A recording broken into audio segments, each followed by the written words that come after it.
Hey y'all.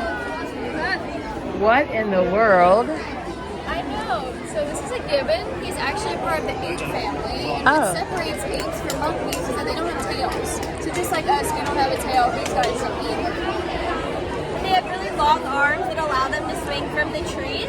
And they also have this really Oh, that is a gibbon. Oh yeah, I've seen them in the zoo. Oh, throat sacs that allow them to vocalize and communicate with each other. aw. Can I zoom in on that? Absolutely. That's awesome. And those guys that you typically see in the zoo are typically called a Simay. A Simay? And these guys all originate from the country of Asia. And yeah. It's very nice. Where are y'all from? I'm from Louisiana.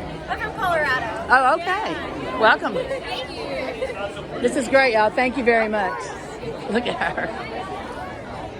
Operating on Mike. Uh-oh.